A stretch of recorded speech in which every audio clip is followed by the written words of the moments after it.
We had to cut a little bit early from the live stream because we have another presentation coming up, but it was really cool to see all of the different ideas from the FLL teams and the behind the scenes of the Star Wars.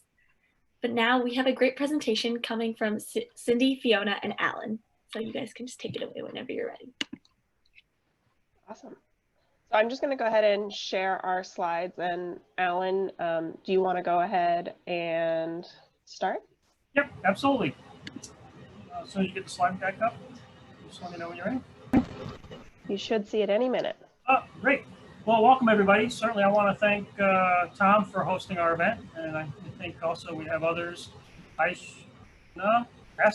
Sorry if I'm pronouncing that wrong. Thank you for hosting us as well. So some of the topics we're going to be introducing today are the judging process in general. And we're also going to talk about some maybe inventions that we've worked on in the past. And maybe a little plug of where I work currently that may be exciting to some of you folks, as we've hired many STEM folks and FIRST folks over the years. We'd also like to suggest if you have any questions, please post them in the Slack channel. But I'd also like to sort of more formally introduce myself. I'm Alan Bancroft. I'm actually a director of hardware engineering at RE Squared. So shameless plug, you see the RE Squared background and on our slides. So thank you for all they do to support STEM. I've been involved with FIRST for about 21 years now and been on various roles and currently the Chief Judge Advisor. And over to my colleague. Hi, I'm Cindy Stong. I've been involved with FIRST, mostly FRC, since 2003, the judging role. I'm also the co-chief FRC judge advisor with Alan, and I'm a retired mechanical engineer from the Boeing company. Fiona. Thanks, Cindy.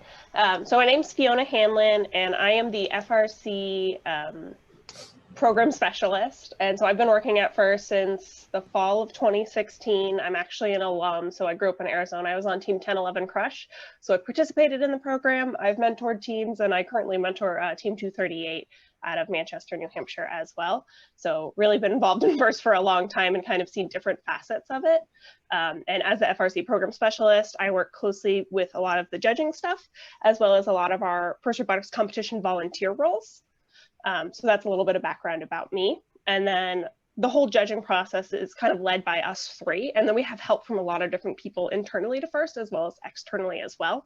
So we have our FRC team advocate, Jamie Luce. She's always providing opinions and feedback to us, as well as Frank Merrick, the program director for FIRST Robotics Competition.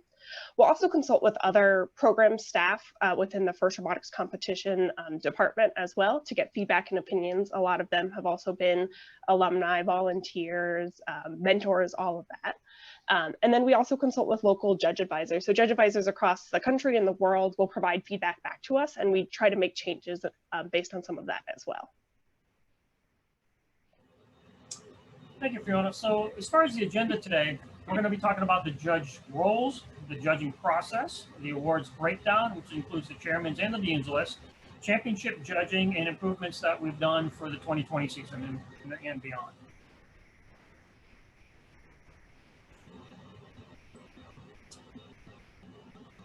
Okay, so who's in the judging room? What are the roles in there?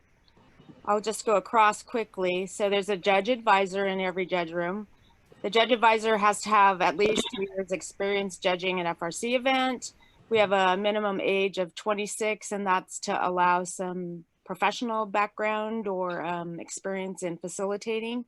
And that is their role, the facilitator. Then we have judges. Depends on how many teams we have at the event. But there's quite a few, usually 15 to 25 judges in the room. First experience is not required, and we want a minimum age of 23. Again, that's to give a little distance from having graduated from high school and maybe have some professional experience under their belt.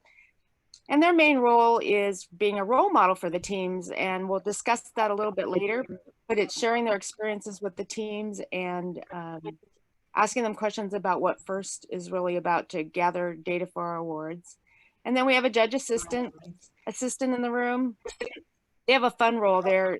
First experience is not required.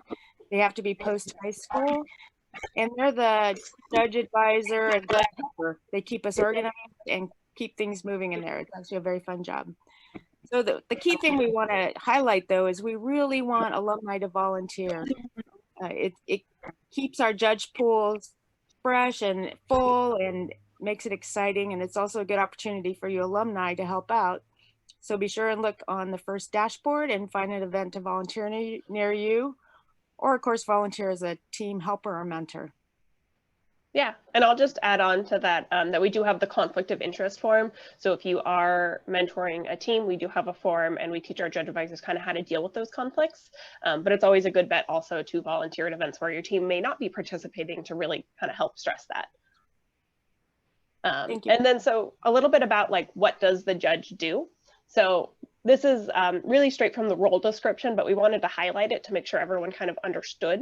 So they're going to go around and interview and observe teams in the pits. They might go to the playing field to watch the matches as well. Sometimes if they're trying to find a certain team to ask, they'll come to where you are. So if you're in the practice field, they'll come talk to you there. So that way they can get the questions and make sure we get to interview you. So when they interview teams, a lot of teams provide some sort of like background literature, some like team pamphlets that they put together. So they'll review those, but really they want to ask questions to the students and make sure they're getting that opinions that the students have and sharing any feedback for that. Obviously, a judge will participate on the judge panel, and so they're going to help decide who is going to be the chosen ones for the certain awards. So both the team awards as well as some of those individual award winners. And then after they decide who all the winners are, they get to write the scripts. And what their whole purpose there is to kind of like share who is the winner, but kind of do it in like a secret way until the team is actually revealed as the winner. And then with that, they assist with award presentations to the teams. And as Cindy mentioned before, we really look to them as a role model. A lot of these people who are filling the judge role are showing like what you could be in the future. So we really stress to our judges that they should talk about what they do in their professional career, because some of our students might be interested in doing what the judges are doing. All right, so as far as the judging process in general, we divide the judges into 2 or 3 different teams, and the judges are generally looking for either the machine awards or the the attribute awards. Each set of judges assign certain teams to look at. So they go out into the pits, they're interviewing the teams there, they're interviewing the teams in the queue line, they're interviewing the teams maybe when they come off the field, and each team that's assigned, each judges that are assigned to different teams are assigned to different awards. So they're making notes, they're talking to you in the pits. You may see the judges sort of walk out of the pits and make some notes quietly to themselves while, just after the interviewing process, so they can keep those ideas fresh in their mind. You may see them taking pictures of your robot, maybe pictures of the team, so they can reference that when they go back in the judges' room. When they go back in the judges' room, especially if we have multiple pairs of judges that are looking for, let's just say, the machine awards, they're going to come back to the room with their top 1 or 2 candidates. And then each pair of judges is going to have their 1 or 2 top candidates. Then we actually have the judges the group of judges that are doing the machine awards sort of talk amongst themselves to figure out who the top candidates are to go do additional interviews in the pits and validate some of the information that they've had. The judge advisor in the room sort of working with the judges to help facilitate the interpretation of the rules, making sure that the judges that are, when they're deliberating and trying to narrow down this big funnel down to a small group of award winners, that all of the criteria is being adhered to and followed based on the judging manual. Certainly the judges are going to spread the wealth. There's always a question about, hey, this team is so much better in this area, but that team may have already won an award that was actually more appropriate for them. So, in most cases, you'll see, and the judges will absolutely focus on spreading the wealth, so multiple teams can benefit from awards during the presentations. And chairman's and dean's list judging are all done by separate judges. So you generally won't see the chairman's judges or dean's list judges also mingling in the pits.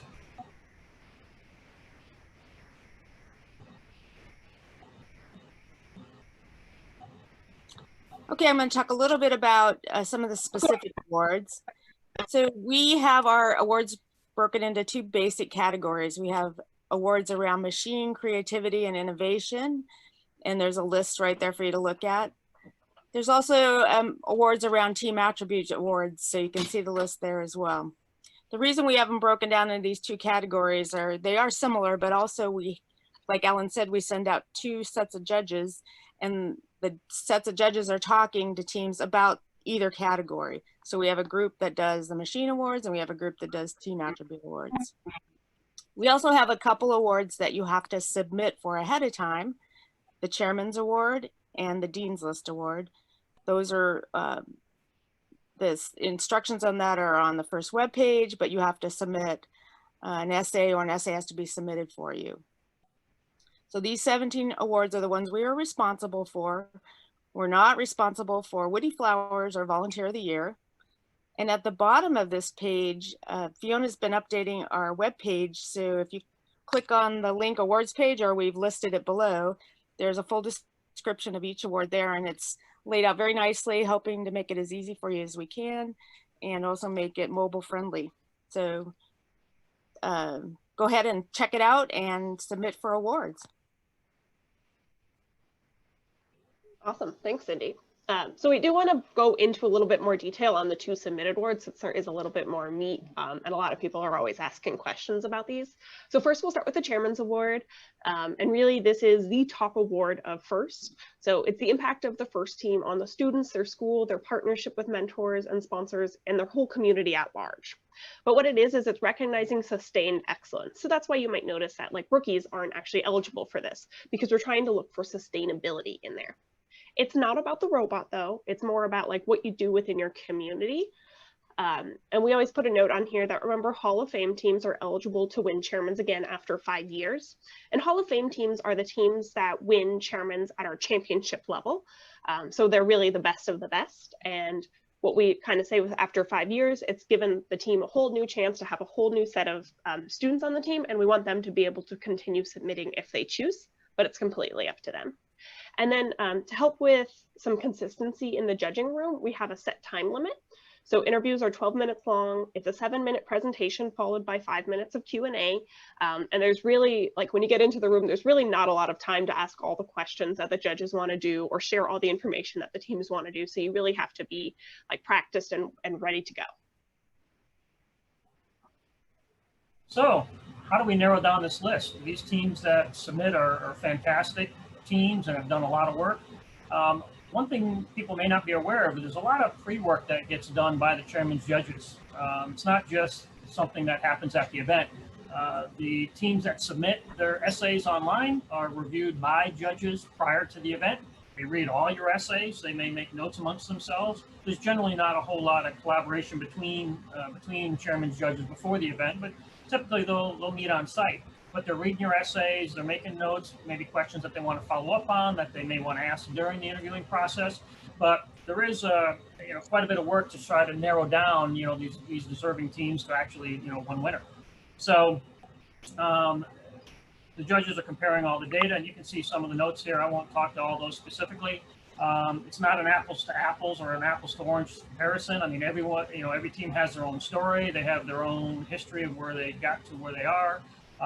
But the judges are evaluating the sustainability, the longevity, how long have they been doing outreach, which is, the idea behind chairman, just to make sure we're reaching, areas well, even outside your local community.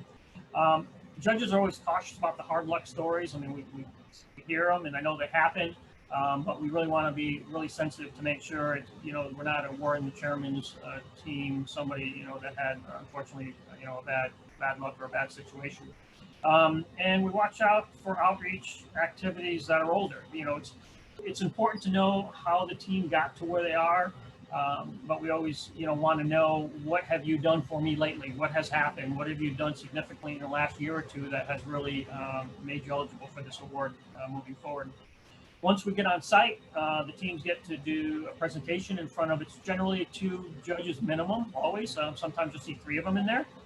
And the judges are going to be evaluating, were they gracious and professional during their presentation? Does the presentation enhance the data that they already provided in their essay? If they're going to come present exactly what's in the essay, well, frankly, the judges already read that. What they're looking for is some other little nuggets that are coming out of the presentation itself. And was it compelling? Do the judges really feel super inspired that, this story is just, really, really inspiring. They've done really, really great things. And, they're going to be one of the contenders for this award. If teams have equal impact, those who use FIRST programs rise to the top. The video is not used as part of the judging criteria. It's certainly required to be part of the submission, but the judges do not use the video as part of the evaluation unless the team decided to use that video as part of their presentation. The important thing about the chairman's award that you may not be aware of either, it's not a rubric. You know, the judges aren't sitting there checking the boxes, oh, they did great, they did poor, they good presentation, good visuals. It really is about the entire presentation and essay. And the Q&A part for that portion as well. Thank you, Fiona.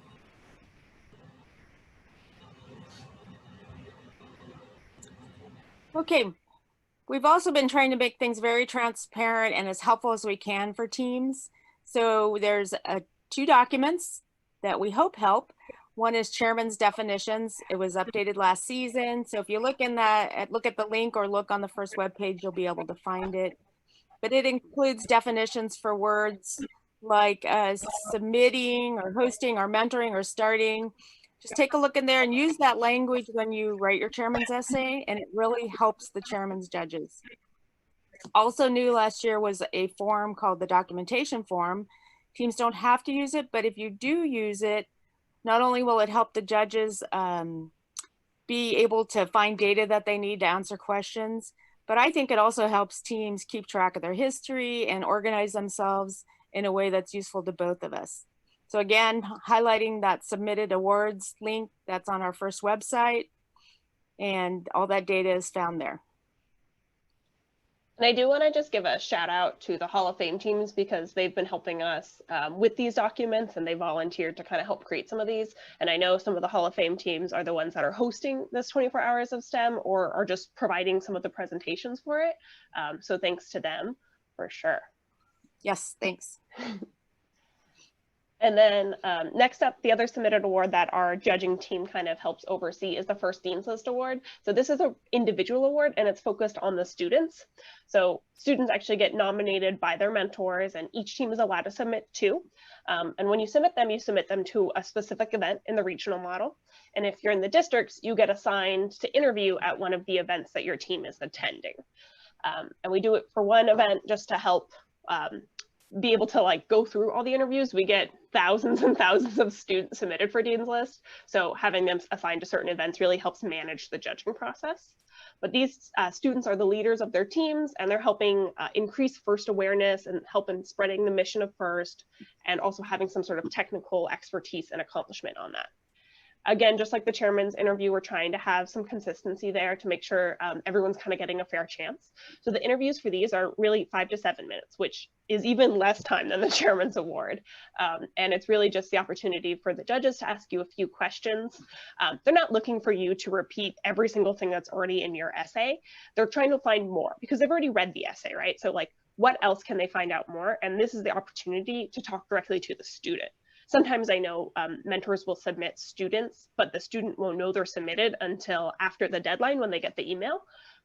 So just make sure that you've read your essay that your mentor has submitted, and then be prepared to kind of talk about a few things that really makes you shine and maybe why you're the best of the best. Students that are eligible for this in like America are like sophomores or juniors. We try to open that up to help with the confusion, because a lot of school systems have different ways that they graduate students in other countries. So it's really students that are 2 or 3 years away from entering college. And the hope with Dean's List is if you're selected as one of those top students, you can kind of put this out on your resume, or when you're applying to colleges and stuff, that kind of shows that you're the best of the best. So how do we narrow down this list? Same challenges we have with the Chairman's Award. You know, these students that are nominated are the, you know, who their peers or their mentors feel are the you know, the biggest contributors and have done maybe amazing, you know, have certainly done amazing things on their team.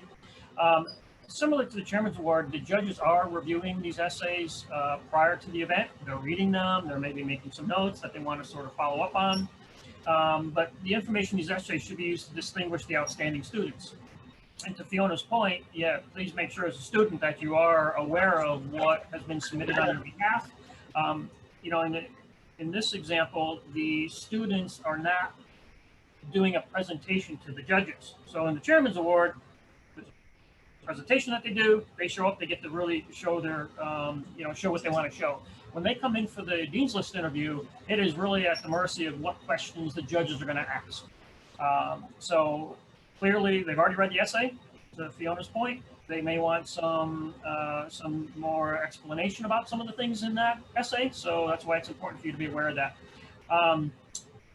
The judges are comparing the data carefully, look at the specifics, not generalizations.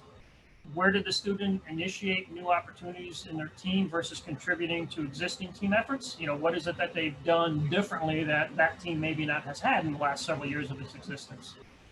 This is a first award. While contributions to STEM activities is good, and you can read it here, an explicit commitment to FIRST programs should be very evident.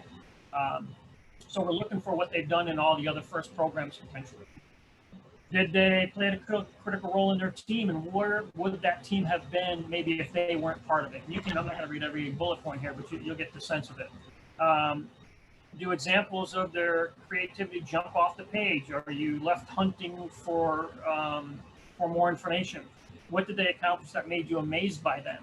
So as the judges, as Fiona said, it's a 5 to 7 minute interview, so there's not a whole lot of time to learn about the student's entire life existence, but certainly we want to make sure we're focusing in on what they have done in the FIRST program. And we're looking for those students that will absolutely, carry the FIRST banner moving forward throughout their careers, and making sure that, they're bringing FIRST into their new employers. Maybe, hey, we need to help support a team, or hey, maybe I want to, this is somebody that may help mentor teams moving forward as they get out into their professional career. Were they gracious and professional during the presentation? Was it compelling? Do you feel, you as a judge, do you feel inspired by the story you've heard from them? Do you see them as a potential powerful, passionate advocate for FIRST as they go out into the career field, as I mentioned earlier? And we're trying to uncover those unique qualities, right? I mean, we're talking to super students that have been nominated by, in some cases, large teams. And we also take 2 nominations per team. I don't think we mentioned that earlier. So please, teams out there, I encourage you to always make a point to submit 2 candidates. We see a lot of events where we go and teams didn't submit any Dean's List candidates. You see events where they've submitted 1. But this is really an opportunity for you as teams to get 2 of your students in front of judges again at these events. So I would say it's kind of a disservice if you're not, putting forward 2 of your students. So at the risk of all the judges getting overwhelmed this year, you've heard it from me, please submit 2 students. Fiona's going to kick me later, I know, but so hopefully that'll give you an idea of some of the things we're looking at during that Dean's List interview.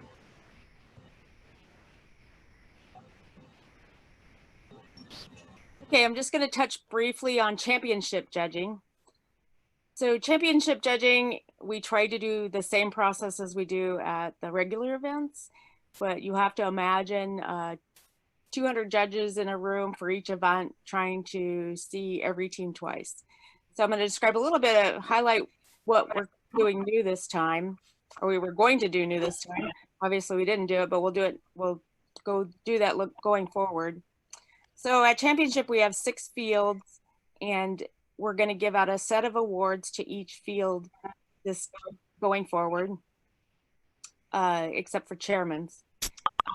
And then judges are assigned to a field.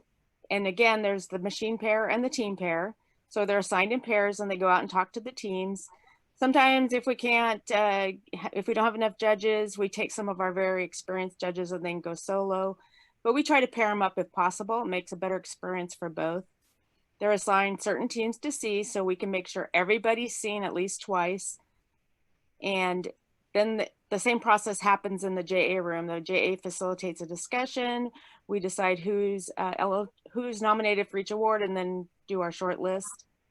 And then chairman's, we have finalists that are decided, and then the winners, the overall winner is chosen.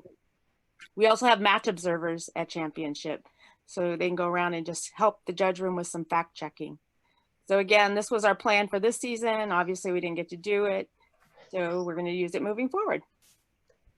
Yeah, and I'll just chime in, just in case people weren't aware of how we used to do it, that like before this season, we used to only give out 3 sets of awards. And so it was 1 set of awards per 2 fields. And so it was a lot more complex in the judging room, because not only did we have to go and see all the teams and still do the nomination process, but then we had to kind of merge to see what was the best team of both fields rather than just one field. So we were really excited to be able to try this out. Unfortunately, due to COVID, we weren't able to, but we're really excited to do this moving forward. And then one other note, Cindy, you did say we have 200 judges at championships. We usually are lucky if we have 100 judges at championships. So please judge for us at championships. Yes. Those alumni too. Oh, absolutely. And then we just kind of want to talk about some of the improvements we made this past season. Obviously, again, we didn't get to try them out all the way to our liking, but we're excited to kind of see how they go in the future. So one of the things that we did was we randomized the interview schedules for Dean's List and Chairman's. And the reason for doing that was really to give teams an equitable chance of getting the interview slot. I've heard stories of teams lining up like 4 hours before the chairman's list was the chairman's like sign up sheet was posted, just so they could get their designated slot. There's also been stories of teams where they were stuck and they couldn't actually come to the competition the night before, or something happened with their bus transportation and they weren't able to sign up. And so then they only had whatever slot was last. So to kind of try to even the playing field, we did a randomized schedule. Seemed to go pretty well. And at least the first 2 weeks, we didn't have too many issues, but obviously it was a new thing. So we knew there would be a little bit of bumps along the way.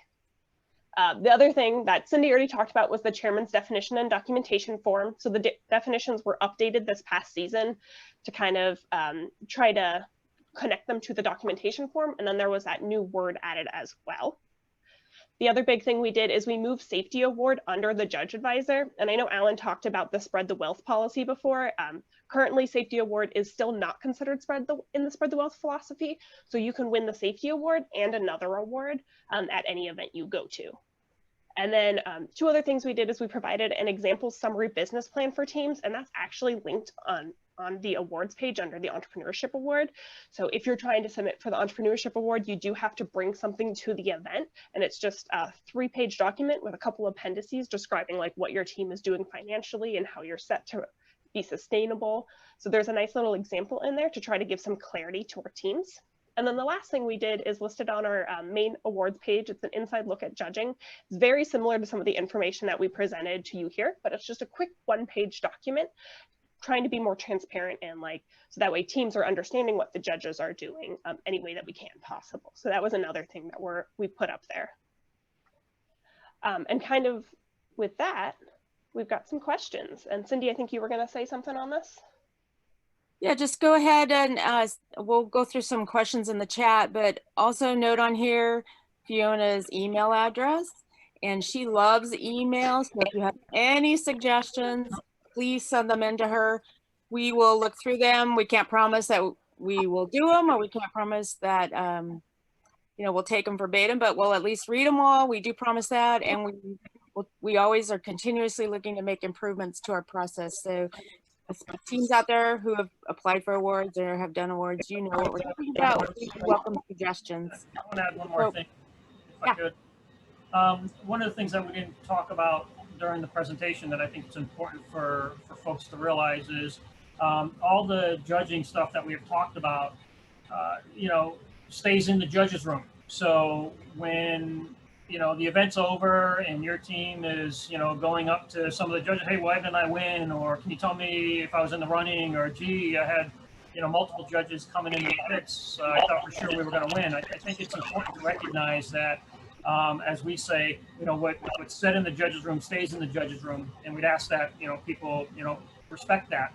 The job is a difficult job. It's in the sense that, everybody's deserving of all sorts of awards. And unfortunately, we don't have an award for every team or multiple awards for multiple teams that are deserving. So, please recognize that, the judges, work really hard. They do a lot of pre-event work. They do a lot of, work during the event to try and make sure that the most deserving teams are being recognized. But my last point is that they're not able to talk about decisions outside of that judging room. So please respect that. Good point, Alan.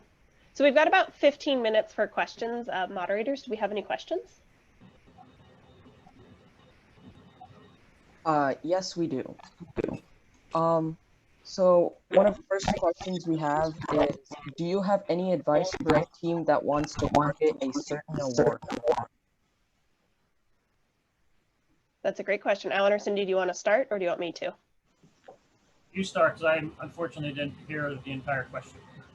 So the question was, do we have any advice for teams that want to target a certain award? And so that's a great question. And there's also a document on the awards page that we created, I think 2 years ago, which is best practices for judged award. It's linked right on that main awards page in the quick links. So definitely take a look at that. But if you're trying to target a specific award, like let's say you're really trying to go for the autonomous award, I would really encourage teams to try to develop some resources that they can share with the team or share with the judges. So that way, when they get to the event, they can specifically show judges like what they're doing.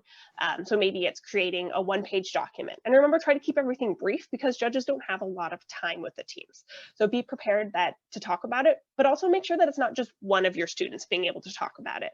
All these awards, with an exception of the Dean's List, are team awards. We do encourage that all teams can do it. You might have someone who's like more specialized in that, or a couple kids that can talk more details, but most of your teams should be able to highlight some updates about it. But if you're creating a one-page document on the autonomous award, it might talk about some of the impressive things you can do in the autonomous. But then also make sure that like you can actually do it on the field. So I think we mentioned that we have match observers. We actually have those at all of our events, and they're kind of there to kind of fact check what teams are doing. So when a team says that they can shoot 5 goals during autonomous, like they're like, oh, did they actually do that? I know sometimes when you're practicing at your shop, you've got like a more controlled setting and you can make those every single time, but can you actually do that on the field when you're at the event? So those are some of my tips. Cindy or Alan, do you have any others? I really like having the handout to the judges because it just makes it easier in the judge room to go through and look at that. Also, if you have data, we really like to have data. So if you're doing like outreach, give us some data about how you did your outreach. Make sure it's recent. Talk about recent activities. The judges like that as well. And just feel comfortable around the judges and just talk about your team. You can probably pretty much figure out if they're asking about machine awards or team awards. But again, talk about all the awards like Fiona said, and make sure everyone's able to talk. Because sometimes, what if you've got just your pit captain left in the pit and you're all out on the field? The judges may come by and that is your team representative. Sorry. And they should be able to describe what your team's doing, or you can show them, your chairman's book or whatever it is. Just give the judges as much information as you can. Those 2 interviews are your chances to shine and give data. And if I can add one thing there, Cindy, and one of the things that's always a challenge, we know during the events, especially if the judges are trying to interview you in the pits, and you're busy, right? The robot just came off. Everyone's always doing work. We're trying to interview you in the queue line before your game, but we recognize you're trying to talk to your alliance partners. We're trying to talk to you when you come off the field, but your deal fell off, so everyone's scrambling, trying to figure that out. The challenge that the judges have is we have a very definitive amount of time to get these interviews in. So one of the things I would just encourage the teams is, when the judges do come around, and if there's sickness going on in the pits, maybe a couple of students, take the judge just a little bit away from working on the robot. Make sure you're trying to, take that little bit of opportunity you have with the judges to make sure that, your time is well representative and that the judges, really get to hear your story. Because if you're really short with the judges, they're going to make a couple quick notes and it's not going to be memorable, right? And you have memorable things to tell them. So be sensitive to that, recognizing at the same time the judges know it's a very hectic weekend or, single day event for everybody. So they try to do their best to come back if they're really, really busy, or sometimes they, if you ask them, can you please come back in 5 minutes? Somebody took a lunch break. We really want them to talk to you, judges. They'll make a point, and I promise you they will all make an effort to try and get your stories. Great. Do we have any other questions? Yeah, first off, just thank you guys so much for giving like a more inside look on the process itself. And one of the questions we had next was, do the different judges, like machine judges and team attribute judges, do they talk with each other during the competition? I'll jump in. So you're asking if all the judges talk to each other? So yes, they do. So they gather all their data and they go back to the judges room and deliberate. So everyone's sharing data with each other. We share the handouts that we get. We share the information that we get. It's a group effort. because you may have, I mean, a judge may be assigned to judge team attributes, but they're really strong in coding or something, and they can help judges with the machine awards. Or they may notice something on the field, a team attribute judge may notice something on the field that's amazing and creative. They'll go share it with the machine judges. Same thing with the match observers. They'll come in and they share with the judges as well. So it's a big group effort. Yeah, maybe if I could add to that, Cindy, one of the things I didn't talk about when we were talking about the judging awards earlier is when the judges come back with their top 1 or 2 candidates, and then the other pair of judges brings in their 1 or 2 candidates, and the other pair of judges brings in their 1 or 2 candidates, and I'll just pick on machine awards for a minute. The judge advisor actually will mix those judges back up. So if I nominated a team and Cindy nominated a team, the judge advisor is going to go make sure we see each other's #1 nomination. It's very possible I may go back out there, and out of the group of teams I saw, yep, that machine award that I was looking at for this team is absolutely the best the best team for this specific award. But that's out of the group of teams I've seen.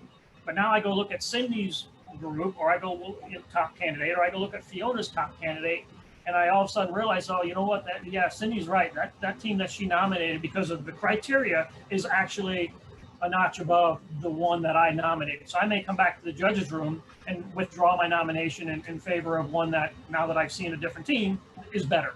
So recognize that, the judges, there is a whole lot of coordination that's going on in the judges' room. That's why, the windows are generally all taped up. We don't want people to look in there. There's people all over the place. There's paper all over the table. Usually there's some very passionate discussions going on because the judges are passionate about the teams that they've talked to, and their job is to make sure they're advocating for their top candidate. So you'll see other judges come back into the pits that you may not have seen earlier because they were looking at a different set of awards, but now they're looking at your specific machine for somebody's award that was nominated by another pair of judges. So hopefully that explains a little bit of sort of behind the curtain of what's going on in the judges' room. Yeah, I don't have anything to add. You guys did pretty good at covering that. So we can take another question. We've got a few more minutes. Thanks, Fiona. All right. So the next question we have is, to what extent do judges do research on teams, especially at the championship level, before the presentation? That's another good question. So I'll just start with saying, like, at championships, like each location, I think we've got about 60 to 75 teams that are competing for chairmans at each championship. And so we divide them between 3 rooms. I don't think we did that explanation on the championship slide, so I just wanted to make sure we shared that. But they're divided between the 3 rooms, and so each of them will interview whichever time they have, whichever room they're in. And then after all the interviews have gone, the judges from the 3 rooms get together, and then they start to narrow down the list. And it could be that all 3 chairman's finalists come from 1 room just because of, like, the luck of the draw. Or it could be that there's 2 from 1 room and 1 from another. I know that's a question that we've gotten many times, so I wanted to share that out. And because of the number of teams that we get at championships, I will say that, like, there's only so much time, especially since, like, week 7 events end, and then they've got like a week off before they have to do it. And so we're trying to, like, give them as many essays to read as soon as we have them available. So we do pick our chairman's judges in advance. But I think the amount of research they do varies a little bit by our judges. But Cindy or Alan, do you have any other thoughts? Yeah, I can add in. So, the judges, if they have time, certainly they can check your website, they can check your Facebook. Another thing I know in having judged in the past is I'll listen to teams, and maybe even something as subtle as a team 1, 2, 3 says 4, 5, 6 really help them. And then you listen to see if team 1, 2, 3 verifies that. But I want to put in a plug for that documentation form. That's why we put that together, because you are the best salesperson for your team, and you know your documentation and you know how to point us in the right direction. So anything you can do to make that easier for the judges certainly helps us verify facts and data and make sure there's nothing confusing. So I just want to put a plug for that. Alan? Yeah, maybe what I'll add is, it sounded like your question was specifically geared toward chairman. So I think that's how Fiona addressed the answer. I would also say, we tell judges that each event stands on its own, right? So if there was something at an event the week before that never happens but was ungracious, we're not going to carry that luggage to the next event, right? a machine that operated a certain way the week before, great or not so great. It's a new event here. So the judges are encouraged to, we're judging based on what information we have at that event. Now, in the case of chairmen, yeah, the judges are reading the submissions. They may Google the team a little bit because it talks about in their submission about all the sustained excellence and things they've done. So a judge may or may not do some research in advance in cases like some of the submitted awards. But in general, we ask the judges that the information you're given and what's happening at that event is what we're judging at that event. Yeah, that's a great point, Alan. And I know that a similar question that I've been asked personally a lot is like, can you win the same award at multiple events that you're attending this season? And the answer to that is yes, except for the cultural awards. So the cultural awards are the Chairman's Award, Rookie All-Star, and Engineering Inspiration. You can only win those once per level of competition. So if you win it at a district qualifying event, you can't win it again until the district championship level. Very similar for all of those. And so to Alan's point, like each event is standalone, so it doesn't matter what happened the week before. So if you won quality at one event, you can win quality at your next. So the last question we have is, what's the difference between engineering inspiration and chairman's? Cindy, do you want to start? I know this is always a question you like. So they have very different criteria, and engineering inspiration is not second place for chairman's. I just want to put that out there. So chairman's has to be submitted for, again, like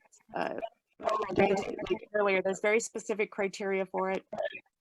Engineering inspiration, again, has its own criteria, and they're just different awards. I'm trying to think of what exactly the criteria is so I can highlight some of those differences.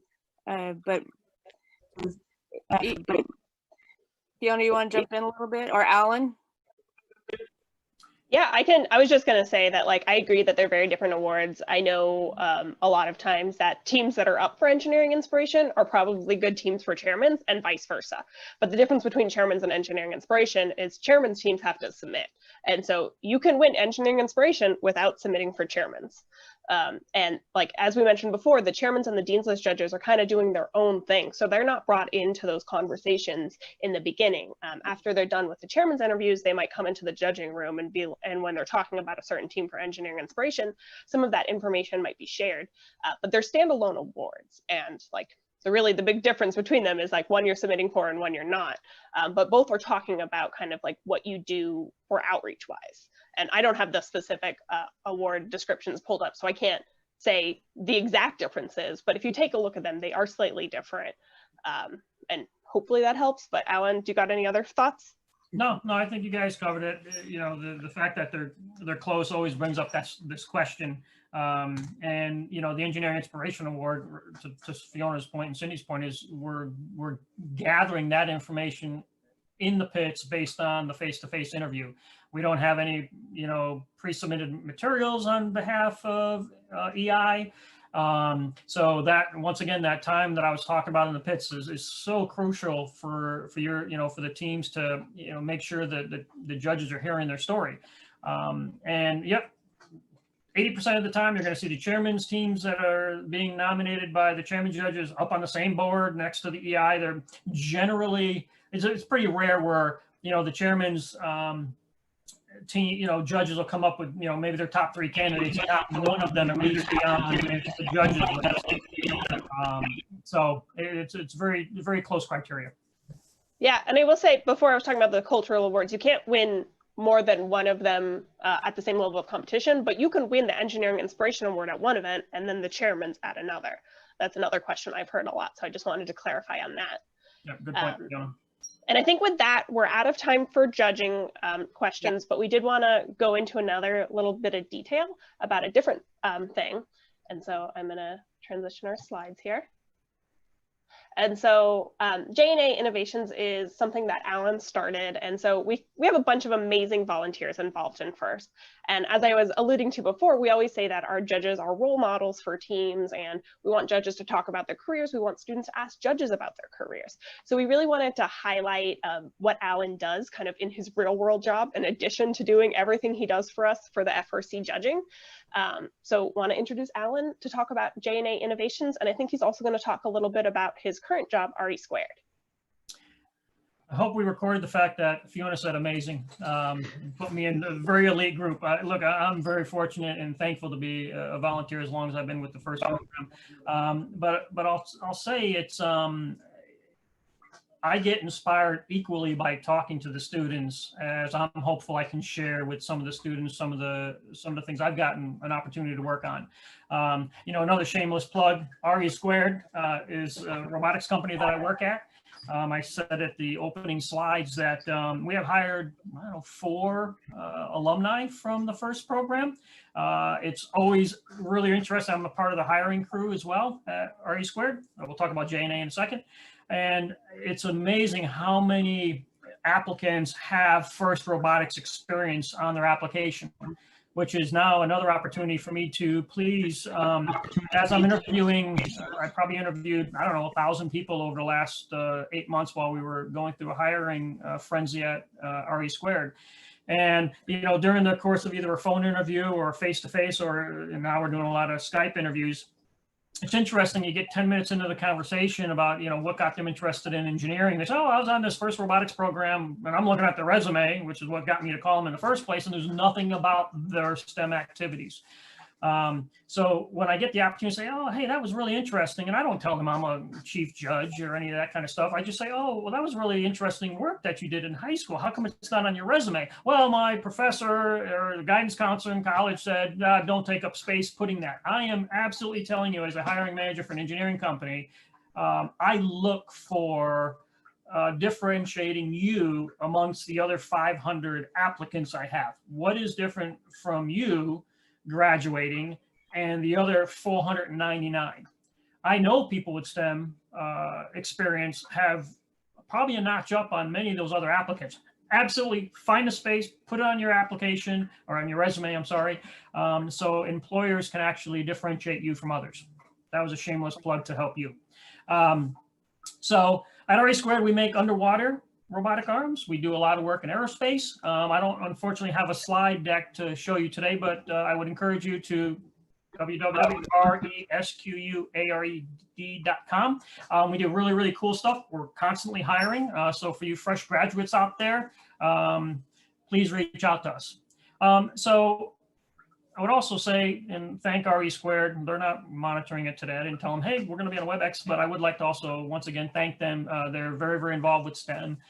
We have an actual STEM committee within RE Squared. I think it's like it's probably 12 members now that actually help in the local community. We're based in Pittsburgh, you know, trying to push STEM in general out to the organization and areas around us. So really appreciate their support and allowing me the time to do this as well.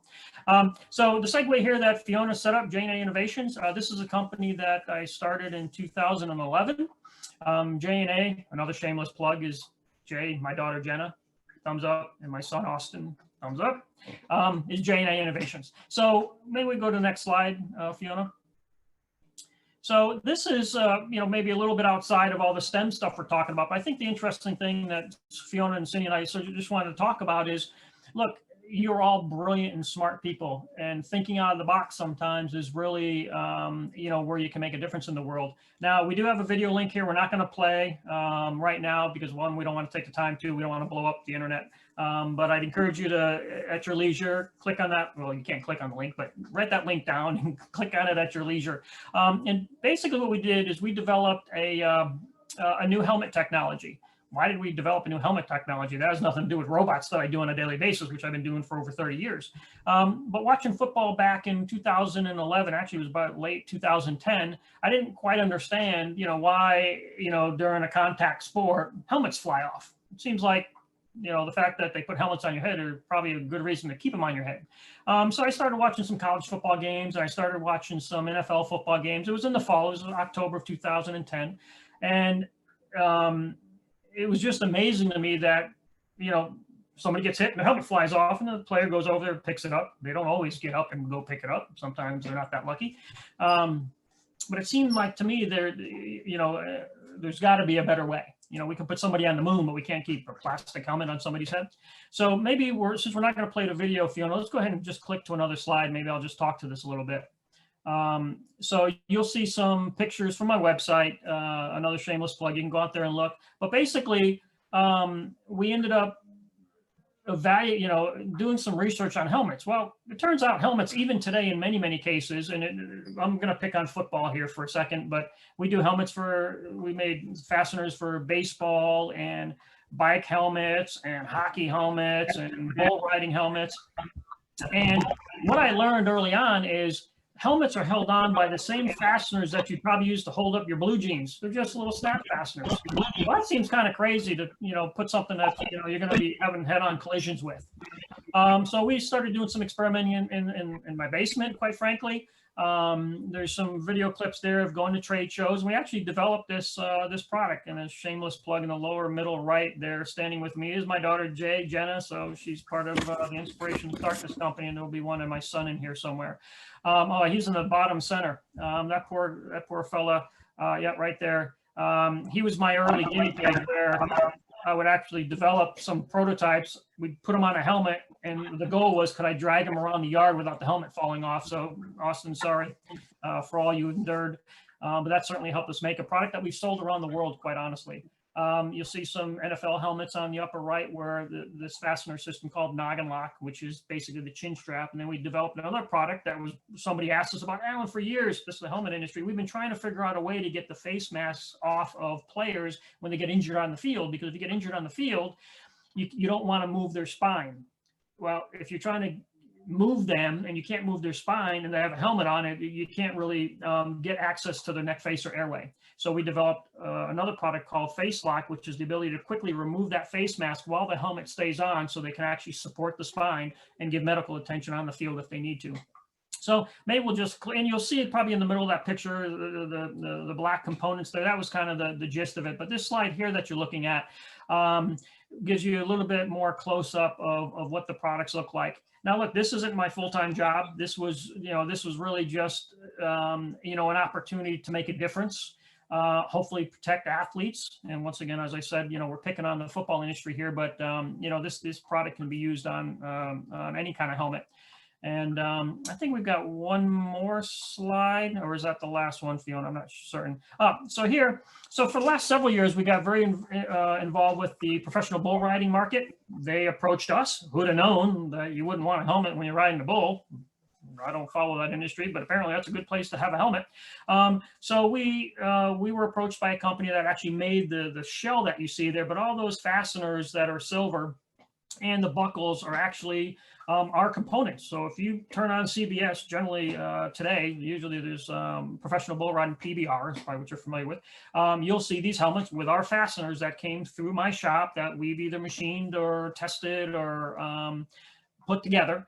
And, it's very inspiring to see products that, you could develop, and you can do this, products that you develop actually going out into the marketplace.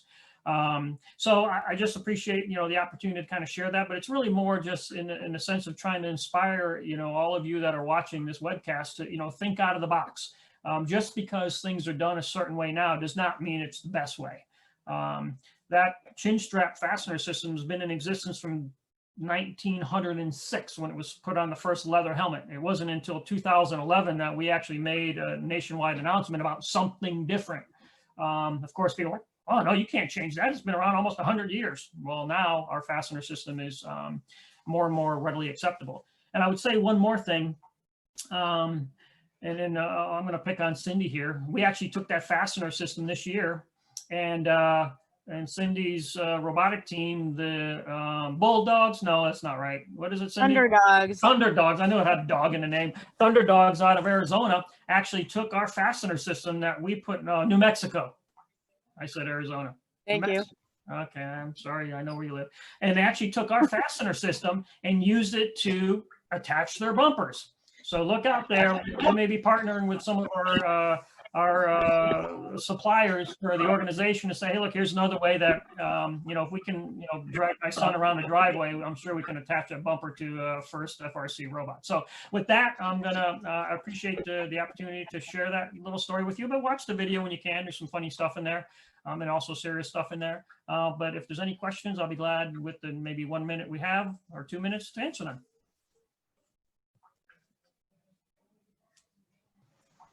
So one question we have is, how did you decide specifically to innovate in the helmet area? Yeah, no, that's a great question. And I didn't go down this path to just try to sort of create something. It was more, I saw a need with something that didn't make sense to me. It absolutely did not make sense to me that helmets were flying off. And I went to college. I went to the college football games, and and I see helmets fly off, but it didn't really dawn on me. And there was something about, and I think there's some testimonials on the website. You'll see me give interviews about. I think it was October 11th, 2010. And it just all of a sudden I'm sitting there, I'm like, why did that just happen? Why did that player's helmet just fall off or fly off and roll around the field? And they're still running down the field with the ball. That absolutely didn't make any sense to me. So I watched a little bit more that weekend, and then the next day it was professional, the NFL. I started watching games there, and helmets were flying off. And then some people may remember this, in the evenings when they did the highlight reels of football games, they would always celebrate, oh, the biggest hit of the week. And they celebrated brain injuries. It didn't make any sense to me. So I thought, is this because this is the best technology that's available? And as I said earlier, from 1906 to 2000 and almost, I think I actually introduced the product February of 2011. That was the best technology we possibly had. So to answer the question that was posted, I just felt there was a better way. We could put somebody on the moon, but we can't keep a plastic helmet on their head. And I went into my lab, and I went to a local Dick's Sporting Goods, and I bought a helmet, and I started, and I basically took the chin strap and I just held the helmet like this, and the chin strap fell off. I said, well, that doesn't seem like a good thing. There's got to be better fastener systems out there. Now, yeah, you could screw them together, but you never get the helmet off. So I started looking at different types of technologies, and within 2 months had a prototype. My son had lots of grass burns, but we ended up developing a helmet that we could drag him around the yard. And there's several videos up there on our website you can look at sort of a little bit during the development of this. But it was really because I felt there was a need, and for some reason, status quo just didn't make sense. I had nothing to do with the sporting industry. I had nothing to do with football. It was just I saw something that I felt could be made better.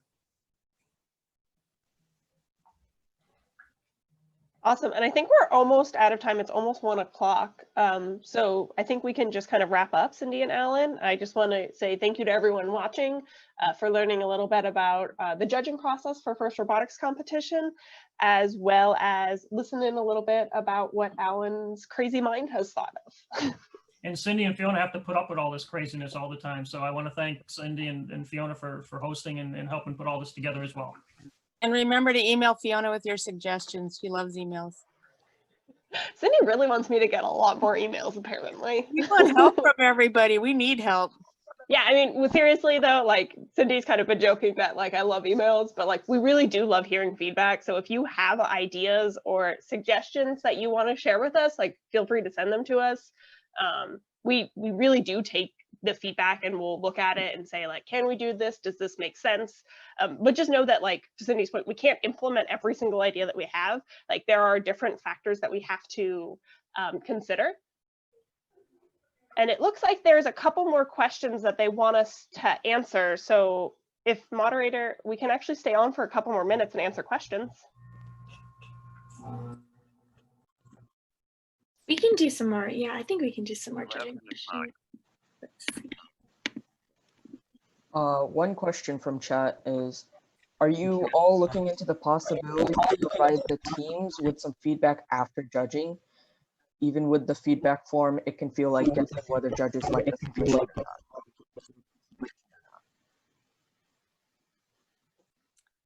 not. Who wants that one? Cindy, I think you should start.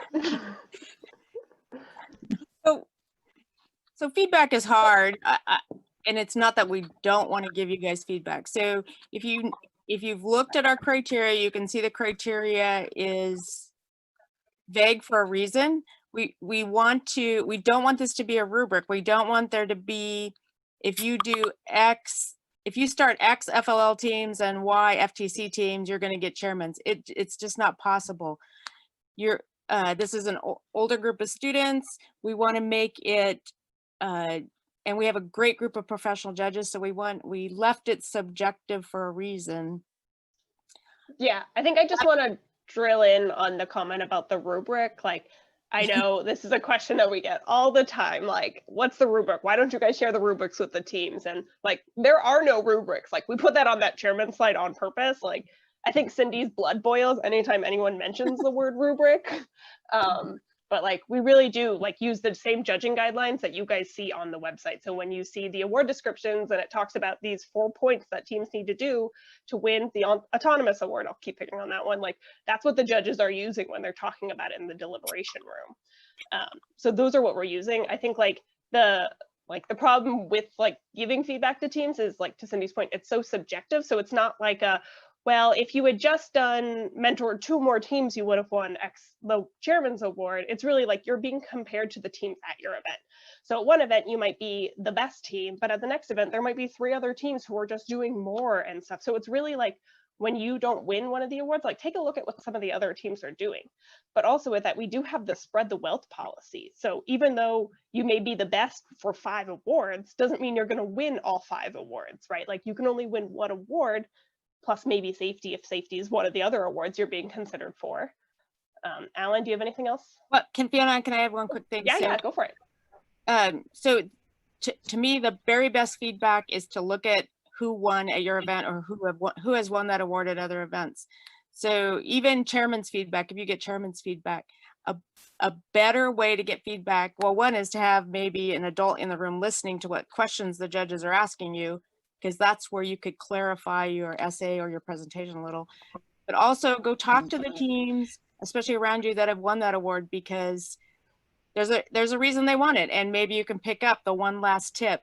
And also, teams, remember that even if you don't win an award, it is so subjective. So you could be doing an amazing job at that, and keep doing it, and just keep talking about your story. Hone your facts so the judges know. The judges only know what you tell them, and then the little bit of research that they can do. But it's really important to share everything that you can as a team. You're selling yourself at that event.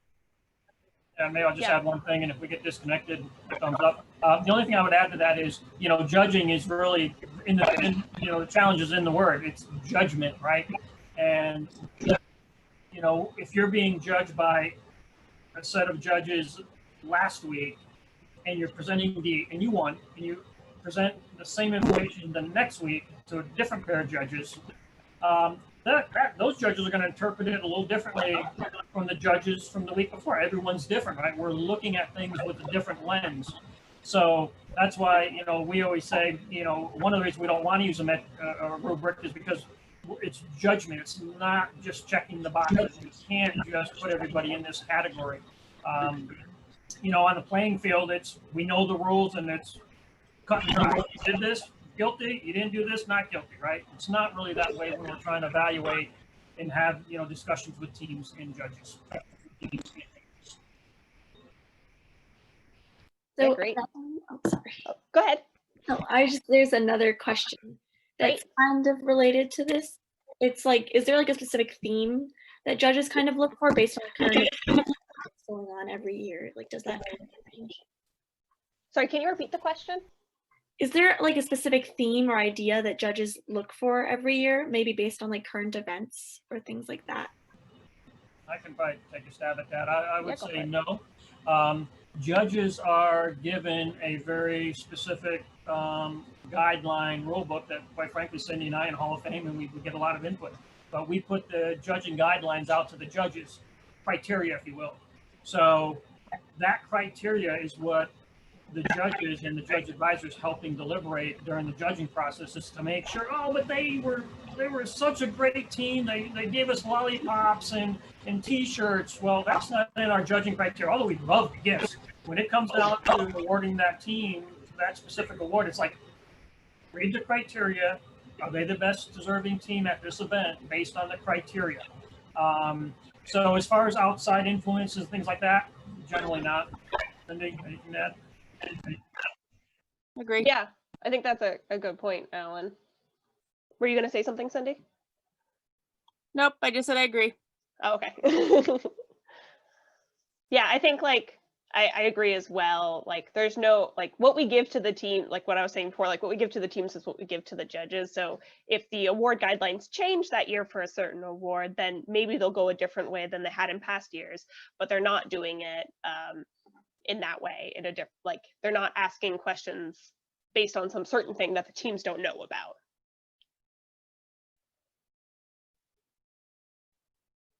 Are there any other questions? Yeah. So one question is, are the presentation and essay weighted differently? And I'm assuming that's meaning about chairmans. Yeah, that's what I was thinking. Cindy or Alan, do you want to take a first stab? No, they're not, and I think Fiona pointed it out earlier, or whoever did chairman's. The judges are trying to get as much information as they can, so they'll look at your presentation, they'll look at your essay, and the best way to present chairman's is to make sure there's extra data in the presentation. Some of what we suggest is write your essay, get concise data and facts, back up your chairman's presentation or chairman's essay, and then in your presentation, expand on those facts. You don't have a lot of time for either, and you don't have a lot of words in your essay, but use it wisely. So there's also an executive summary. You can give different data in there that you're giving in your presentation, in your essay below. Use all pieces at your disposal to give as much information as you can to the judges. That's a great point, Cindy. It's something I just want to like drill into. Like the essay and the executive summaries should not be a repeat of the same information. And we see this time and time again that like teams will answer the questions in the executive essays and then just write the same information. Like use, like to Cindy's point, use all the space that you have. Like those are different characters. You're only allowed so many. Try to elaborate on things, try to bring up new things, but don't just repeat the same exact thing. Yeah, and I'll add one thing when you said, do we weigh them, the same? Certainly we've read essays that are like, oh, this is horrendously inspiring. I can't wait to talk to this team. Then they come into the interview room for the event and maybe they didn't rehearse, or maybe they didn't, they were just not excited about being there. And all of a sudden now we're on the highest of high. I've been really excited about hearing this team. So all of a sudden now I got nothing. And it could be the other way around. I'm reading this essay. Maybe it wasn't really written that well. Maybe it wasn't proofread. Maybe it didn't have the best of all the great things that team had done put in that essay. So it's kind of like, all right, I got a couple questions. But then they come in, they absolutely blow the judges away with their enthusiasm and their props and their stories. It's like, I didn't get that in the write-up. So that's why it's not like, okay, 50% for this and 50% for that. It's collective, right? It's based on the essay, it's based on the interview, it's based on the Q&A, it's based on the excitement and all the things that we had in the criteria. So that's a great question, but no, it's not like, oh, we score this 40%, we score this 60, not at all. Awesome. And with that, I think we're actually out of time now. So thanks everyone for joining us. Thanks Cindy and Alan for bringing your expertise. Thank you for having us. It was a lot of fun. Thank you, you guys. Thank you, STEM 24. Let's do this again next year. Thank you. Bye. Thanks, Bye. guys. Bye-bye. Bye. All right, so our 3 hours of hosting is kind of over now, so we're going to be handing the stream off to team 1073, the Force team. So we hope you guys all enjoyed the presentations.